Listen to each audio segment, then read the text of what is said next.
to What's Your Mess? Mental, Emotional, Social Status of Life. I am your host, Tracey D. Armstrong, and today we are going to journey into the life of another special guest.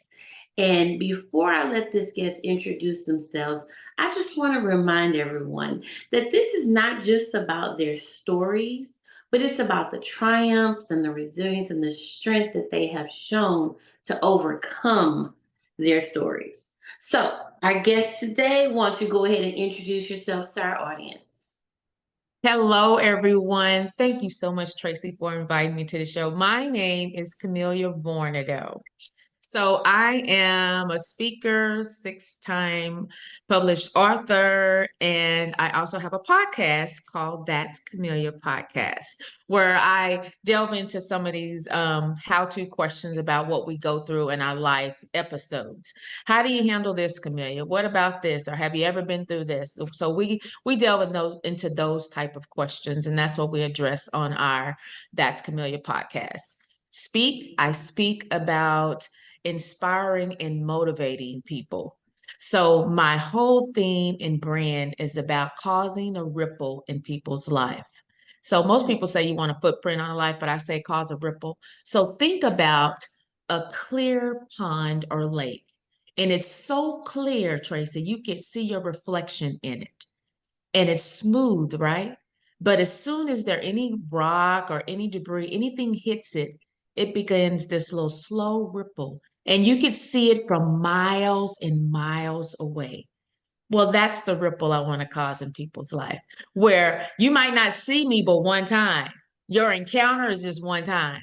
But I want to leave you where you're still thinking about what we talked about or thinking about what we shared. So that's what it's all about. It's about, I tell my husband, I say, I just want to change the world. Yeah. Feel you. That's my purpose. I'm like, I just want to have a positive impact on people's lives. Like I'm Right. listening to you and I'm like, yes, I was just talking about the ripple effect the other day, how it doesn't just go out, it also ripples down inside. So it goes Yeah. below the surface and out. So you are having an impact not just on the surface, but you're having an impact on Yeah. the inside of people's lives too. Oh, this is Yeah. gonna be exciting. Yeah. It runs deep, baby. Runs deep. So I'm already excited. So that's where you are now. Mhm. Let's go back. Let's talk about what is one of the messes in your life that you've gone through that you'd like to share with us today. So the one I want to share today is because also we're dealing, March of Dimes races are going on all over the country now. Is at times, probably about 15 years ago, I was pregnant at, how old was I? 36, 36. So later, later pregnancy, what the doctors might call high risk, Mm-hmm. um, it was ordained to me. But pregnant at 36, Tracey, I had no issues. I was having this really good pregnancy. I mean, I was, kind of big. I was, round. Imagine like at least 40 more pounds on me, 40, 50, My husband would probably say closer toward 50, but uh, gained a lot of weight, but it was still healthy. No health issues, right? So my oldest, wait for it, is 32. She's 32 now. So I have a 32-year-old, but at the time that I was pregnant, she was only 17, getting ready to graduate high school. So I was at a track meet. At a track meet, still no concerns, pregnant.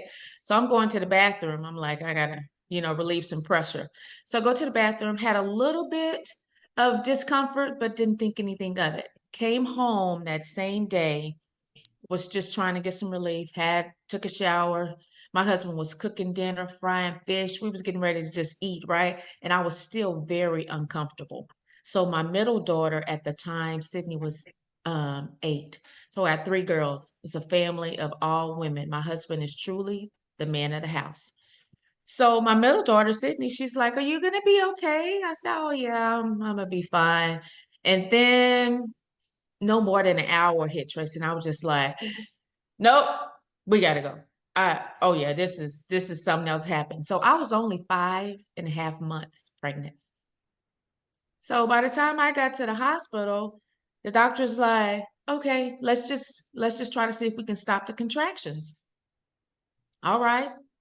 They didn't stop. And then it got to the point where they said, okay, well, let's see if we'll give you a little something to, to try to help you to stop the contractions and everything. And then when they checked me, they said, nope, baby's breech, we're going to surgery. So I come from everything's good to all of a sudden 5.5 months pregnant, and it's like we're having a baby. So at that time, we had nothing. Me and my husband, I mean, of course, we knew we were pregnant, but we didn't have any of this prepping of the bed and the clothes. We had nothing, absolutely nothing. So it was, wow, just reliving that moment. I was thinking, 5.5 months pregnant, the baby is not completely developed, and I had no medical issues, and all of a sudden I'm being rushed to an emergency surgery. I remember reaching my hand over, telling my husband, call Mo. She's my prayer partner. I said, call her, call the church. And that's all I had time to do.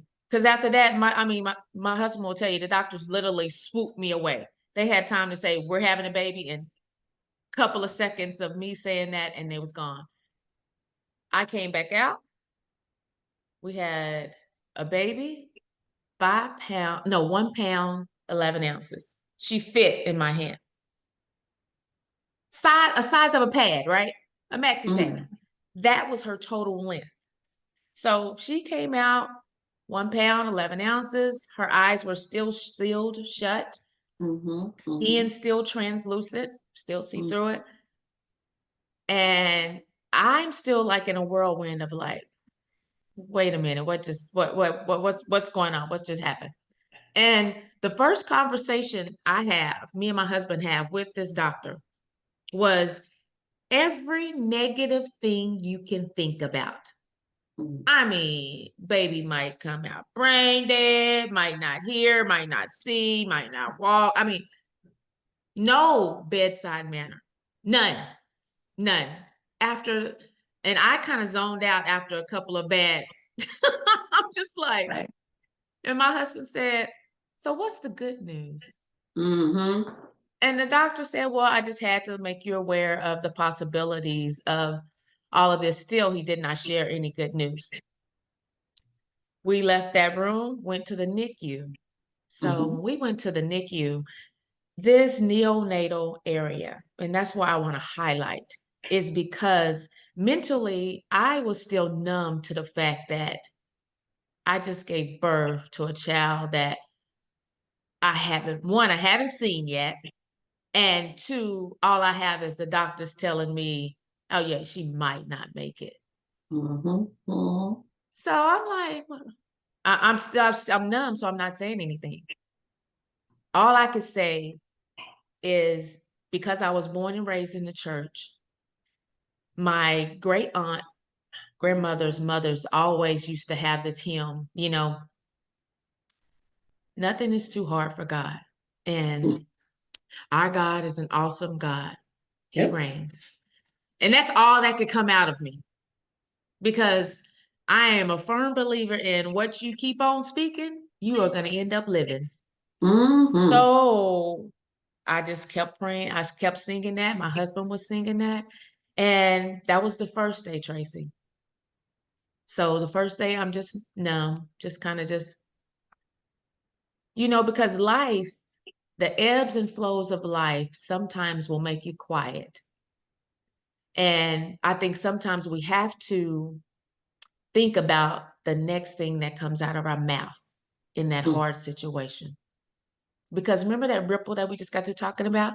I mean, what do you want your life to follow?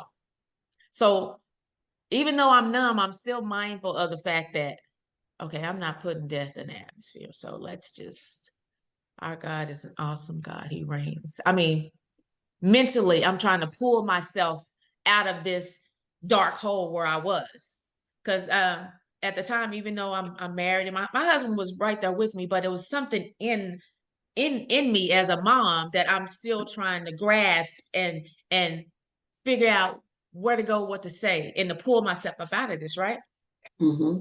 The next day, Tracey, that same doctor, well, me and my husband are going down to go see our daughter for the first time.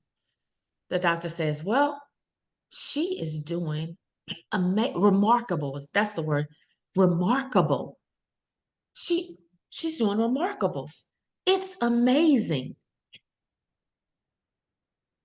I took this sigh of release, like, now it was nothing. The sigh of relief was not about what he said. The sigh of release is about where we start praying and got everybody in at the church. At the time we were going to the Potter's house, so we had everybody praying for this little girl, who her name, God told us her name too. Her name is Charity. Mm-hmm. Love. It still warms my heart how when we invite God into the details of our life, oh my gosh, that's all. Mm-hmm. I mean, it's like as a parent, just tell me about it. Let me help you. Let Yeah. me help you. You know I can help you, right? I mean, Mm-hmm. so the next day, the same doctor who gave the bad report came back and gave a good report, and even in that, she was still a pound and 11 ounces. So it was a long road because she still had to stay in the NICU for 2 months. So they try to keep him in there as long as that you would have been in the womb, right? So Mm-hmm. that's still a dark place for a mother, in my opinion, because I just had a baby. I'm not going home with her, and she's still at a space where I cannot touch her. Yeah. And she got tubes coming from everywhere. Mm-hmm. I mean, head, stomach, feet. I mean, it's just tubes everywhere. And I walked into that NICU one day and I was wavering because I was just like, Lord, she looks so small. She's so small, so helpless. All I can do is pump. All I can do is, and Yeah, when yeah. you have a premature, What wait, can I right, do as a mom? You're at what can I do as a mom? right. And the NICU nurses, bless, oh, these NICU nurses were amazing. They kept encouraging and bringing me out of just that dark spot that you can get in where you like, I can't help. And it's like, yeah, the best thing you can do is pump that milk. We need that milk. The babies need that milk. Not just not formula, nothing against formula, but Nope. that breast milk, that's what the Yep. babies need. Yes. And that touch, that is, they Yes. call it a kangaroo hole, where you just skin to skin. Mm-hmm. So I walked into that NICU one day, and it was if you know the little incubators that they have them in, little square incubators with all these tubes and everything, look like a little picture that you see on a movie or something. But I remember seeing God's hand. It was like this big old impression of a hand right over the whole incubator. Mm-hmm. And to me, that was my hope that God's got it. And from that moment on, I started on this incline of, okay,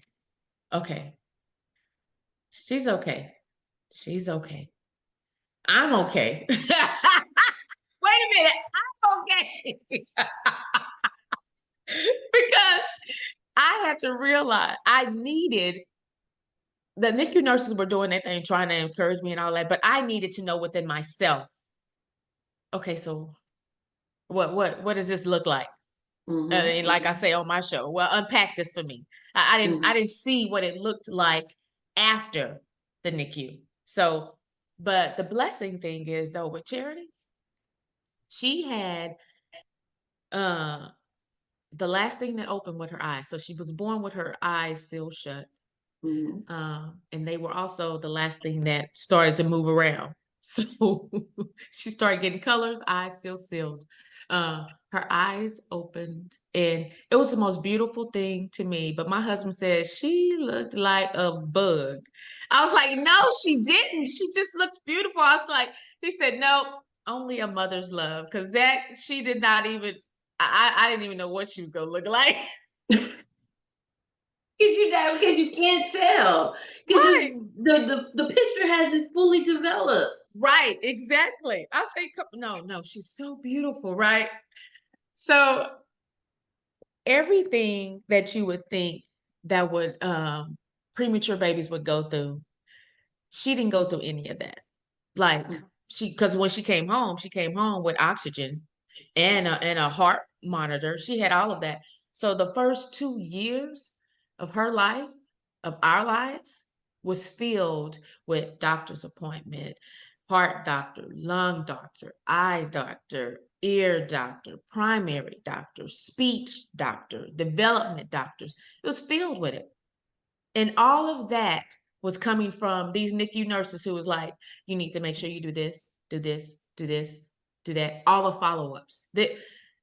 I am like a champion of NICU nurses because they really do know exactly what to say, and they're equipped to help mothers through that dark spot. Because although Charity was born at 1 pound and 11 ounces, there were babies that weighed a lot more than she did who were still considered premature who did not make it. Yeah. So it is a huge blessing starting from M.E.S. because I wasn't supposed, they still don't know. I went to my doctor several months after having Charity. So tell me what happened. I don't Right. understand why I had no signals, no nothing, and they do not know. So it's just documented in my file where we could not determine why she came. Well, I mean, God knows why she came.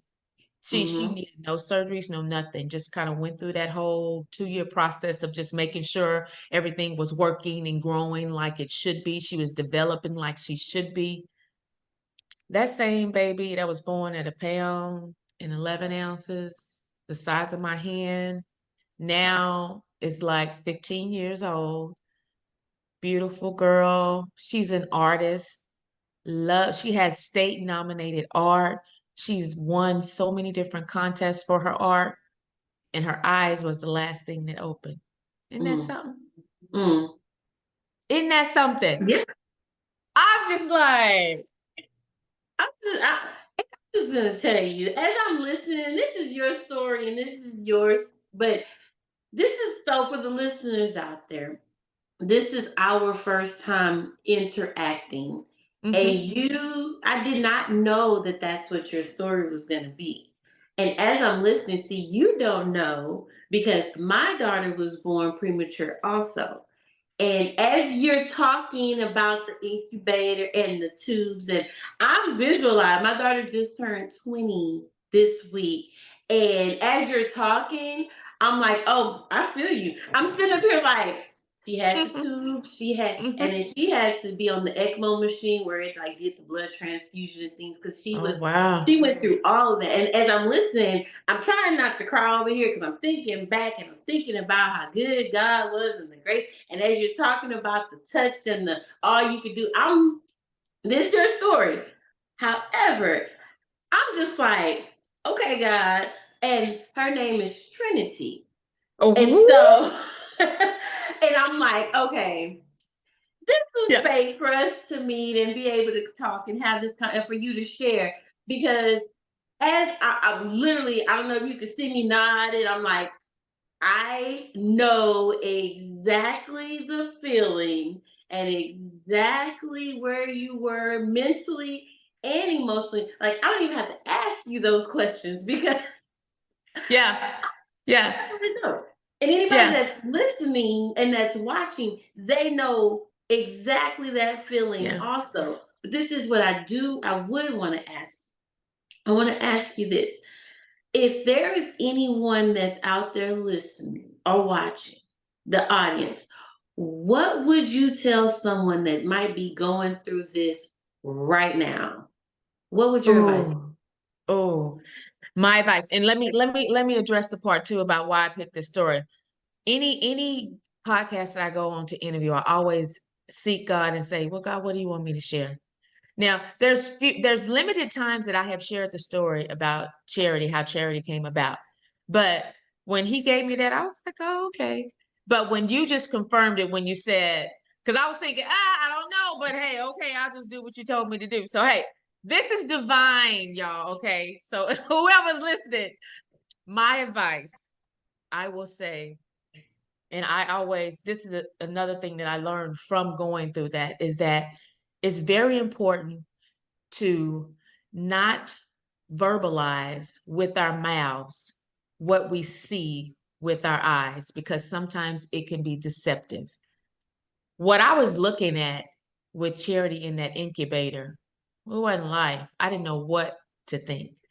I didn't know what was happening to me when I went into emergency surgery. I had never had an emergency. I had never been in the hospital besides having my first child. So to be all of a sudden whipped away, and that's a major surgery. A C-section is a major surgery. So she was breached. So, I mean, they literally had to cut me. So I was just like, I was very intentional about what comes out of my mouth.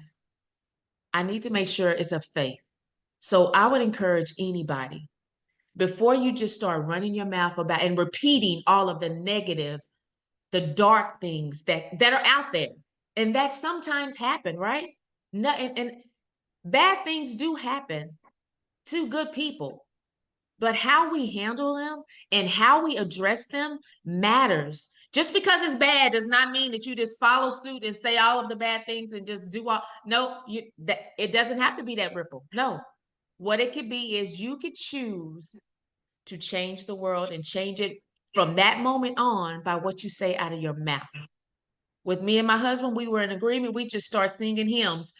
When I grew up in the church, Tracey, we used to make fun of the mothers and the aunties, at the church. They wore the white and they would just sing and they would just rock, all that. We made fun of them, Amazing Grace, all that. Girl, today, now, look, living a little bit.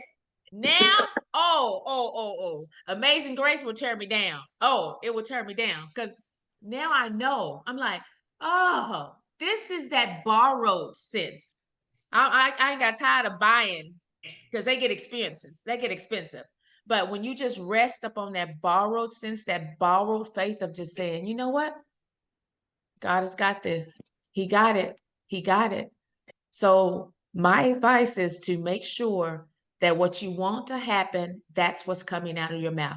That's not negating what's really happening in your life. That's your faith speaking. Because when you start speaking it enough, guess what? You start believing it. You're like, oh, okay, yeah. We're going to be all right. We're going to be all right. We're going to be all right. And I would say pray. The foundation. I think everybody needs something that they believe in.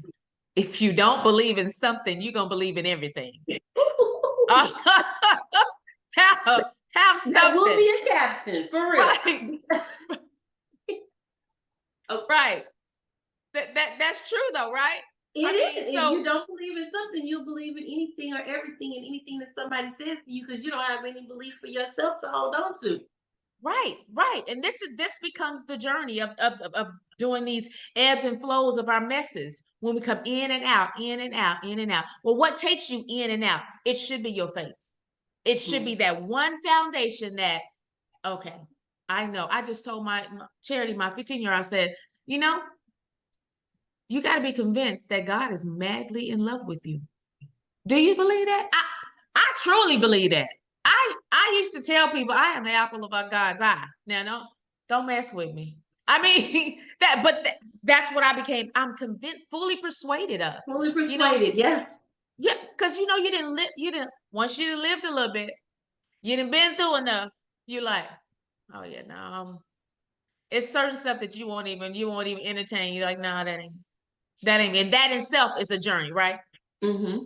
Journey to figuring out who you are, what you should take and what you shouldn't take, who you should be hanging around and who you shouldn't be hanging around. Come on, I'm talking now. Yeah, that piece. That piece. And somebody out there is listening or watching, and they needed to hear that, because most definitely being aware of who you are and knowing who you need to be around and who you don't need to be around.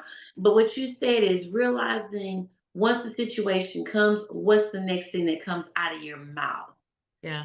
because that will be a ripple effect, most Yeah. definitely. Yeah. And once it Yeah. comes out, you can't put it back in. You could try to, but it's out there. So you Yeah. have You to can't be unsay careful. it. Right. You can't unsay it. That's the same thing with any of your listeners who are married. If you're married and you and your husband get into a fight and y'all start fussing, coach, don't say it. It's so easy, right? It's so easy because when you hot, when you mad, Tracy, oh, it's on. Oh, boxing gloves, let's go. But it takes a Dip lot it. of, yes, discipline. Don't say it because you can't unsay it. You can't unsay it. Me and my husband, we mentor couples, and one thing that we always say is, do not give the enemy power over your spouse by saying something that they're gonna have to keep repeating in their mind, even though they've forgiven you. They done. Y'all just kept on, went on, still going on with life.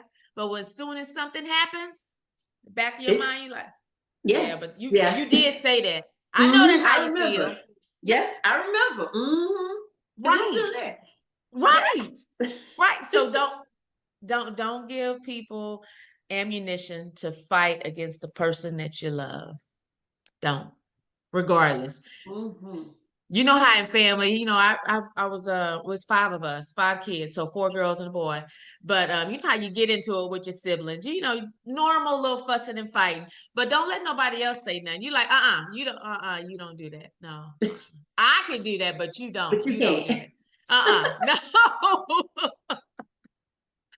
No. My mama raised us. You better take up for your sister and your brother, regardless. So hmm hey, that's why I think you always ought to have something. Right. And Yeah. wow. And right there, that's two other messages I right know. there because you just talked about the husband and the wife. And even if you're not married, if you're in a relationship, if you're dating someone that you're really interested in, even in those Yeah. midst of disagreements, watch Yeah. what you You say say, and close your mouth. Sometimes you gotta close because the thought gonna come, and when the thought comes, what do you do with it? Do you yeah, entertain it? Do you speak yeah, it? yeah, yeah. That's exactly right. That's right. That's right, Tracy. That's right. We all have thoughts, good, hmm bad, and different. We all have thoughts. But what do you do if you sit and entertain that and you start coming up with all these different scenarios and then you start speaking it, and before you know it, you're doing one of them. How hmm about you say, nah, I doubt that. I doubt that. So to stop a thought, you got to open your mouth and say something, because you can't be thinking about something and say something different with hmm that thought still going, right? hmm So I like Facts. it. I like it too. and, and so this has been amazing. This has been Hmm. awesome. If someone wanted to, connect with you, do you have any ways of connecting, or any products, or any coaching, or anything that you do to support those that may be going through similar situations? Yes, indeed. Thank you so much for the opportunity. So, anyone can reach out to me. Listen to my podcast. It's called That's Camellia Podcast. We're available on Apple, Spotify, YouTube, anywhere where there's a podcasting platform. We're available on That's Camellia Podcast. That's also my handle on YouTube and on Instagram and TikTok. That's Camellia. Makes it easy.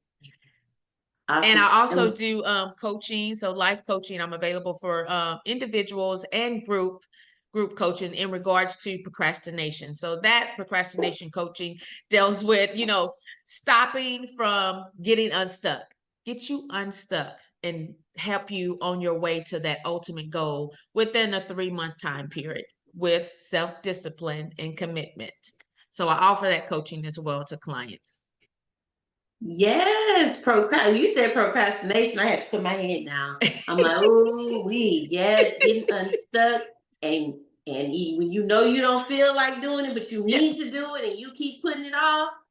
Somebody, yeah, we're gonna yeah, connect some people yeah, with you. And what I'm yeah. gonna do at the end of the video, everyone, if you're watching, at the end of this, I'll have all of her links, and I'll have all of her Okay. information so that you can connect and you can support, and you can get that life coaching that you might need so that you can Yes, get indeed. unstuck in your Hmm. life and be more prosperous and productive in the things that you need to do. I'm sure you can help them out. Oh, great. Thank you. Before we close, are there any last words of encouragement that you'd like to leave with our audience? Yes, I would. Thank you so much. So the last words of encouragement I want to offer as what we've been talking about as a ripple. I want you to always remember to hope beyond what you see. What you see is subject to change, and it changes with how you think and what you say. So before you open your mouth, take a moment, sit with it, and then think about how you want it to end. And that's what you speak. And those are the actions that you take. Yes. I'm like, yes, sit with it, but speak what you want. Exactly. Yeah. So in Yeah. line, so aligned, so aligned. I And believe it. I believe it. so aligned. And I'm like, I know I'm trying to wrap. I'm gonna wrap up. I'm gonna wrap it up. But I'm just this is like so for real. Like those last words right there, those last words are great words of encouragement because that Amen. is fact. Amen. Fact. Amen. Mhm. So again, I want to thank you so much for your time, for your testimony, for your Amen. talents, and everything that you brought to this platform. I really, really appreciate you and thank Thank you. you. Thank you. Thank you so much, Tracey, for having me. You're welcome. I appreciate it. So, everyone, as we wrap up another episode of What's Your Mess, I leave you with this powerful quote to take with you. If you want to be sad, keep thinking about the past. If you want to be anxious or worried, keep thinking about your future. But if you want to be happy, focus on the present day and be grateful for what you have. This is Amen. Tracey D. Armstrong. Have a good one, everyone.